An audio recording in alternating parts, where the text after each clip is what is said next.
14 गावातील अनेक घरं वाहून गेली आहेत।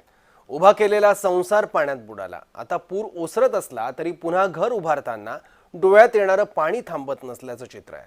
पाहूयात।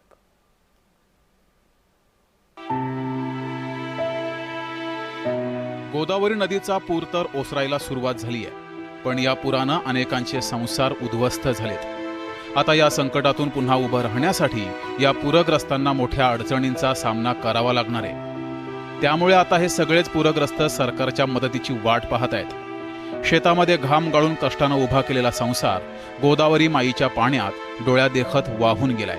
ज्या गोदावरी नदीला आस्तागायत शांतपणे वाहताना पाहिलं, त्या गोदावरी माईनं आज 14 गावं आपल्या पोटात घेतली आहेत। इतिहासात पहिल्यांदाच गोदावरी नदीला पूर आलाय।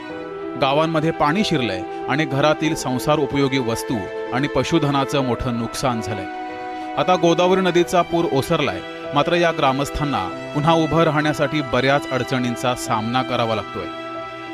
माझा पसारा याच्यावर पडला ना साहेब, याच्यावर उघड्यावर पडला ना, काय करावं? इथं हे पहा माझे कपडे, पसारा, हा पेटाला काय नाही उपाशी मी गावातून भाकरी आणून खाते। आज 4 रोज झाले। काय करायचं आम्ही आता? शेतकऱ्यावर कर्जाच्या नोटिसा येऊन राहिल्यात, रानात पाणी पीक दोड्या वाहून चालल्यात, काही सारख्या खांगाळल्यात, कांदे गेले, सामान काही गेले, खायला सुद्धा नाही राहिलं घरात दाणे।